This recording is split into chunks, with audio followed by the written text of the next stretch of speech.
G'day everyone, welcome back to Pete's Investing. Today is February 20, 2023. This is a natural gas price update. We did draw this line on this last update we did on this vertical line. We did draw this support level and the price was bouncing off that for a number of days, and it's finally end of last week it broke through there. If you look here on the daily chart, and that was in line with the Stochastic still going down towards the oversold, and the CCI also in a pretty strong downtrend. You'll notice on the 4-hour chart, the Stochastic has reached past the oversold and it's sort of starting to level out and potentially bouncing, but the CCI is still in decline. On the hourly chart, the Stochastic has made some retracement to the upside during those last couple of weeks, but it's starting to turn down again after breaking through that key support area. But notice the Stochastic was a weak retrace to the upside in line with the CCI, but there was a divergence you can see there during the price to the downside and the CCI breaking to the upside. So we did say if this starts breaking to the downside on the hourly chart, it'd be a more aggressive decline. So it is making some movement towards that moving average and potentially going to break downside. What does that mean though in terms of potential targets? So you can see there on the 4-hour chart, I've drawn this Fibonacci extension. It did rest there for a number of 4-hour periods on that 38% level below that key support area.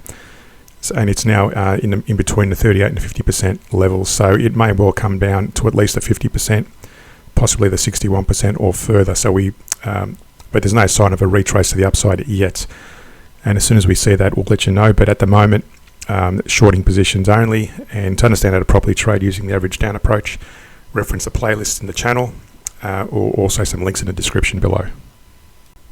Here are some of my investing rules. Buy proven blue chip stocks only, avoid speculative stocks.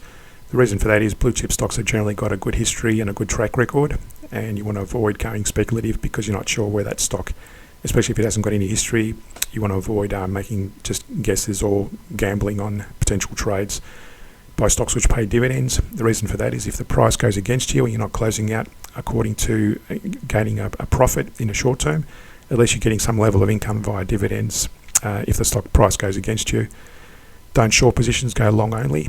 So again, similar to the blue chip environment, if you're going to go short, you're basically speculating, and if you are going short and you have to pay dividends, the dividends will be paid to those traders that are going long, so that'll be just an extra cost in your trade. And don't trade on news. Price is already factored in the share price. If all the insiders have generally benefited from any inside knowledge of the news, and so by the time it hits the websites or the papers, you're getting late on the bus, so you're going to be missing out on any potential gains. Thanks for watching. Don't forget to click the subscribe and the like button and click the notification bell to get all the updates to the channel. If you want to support the channel, subscribe to the Patreon page. The link is in the description below. Happy investing, and speak to you in the next video.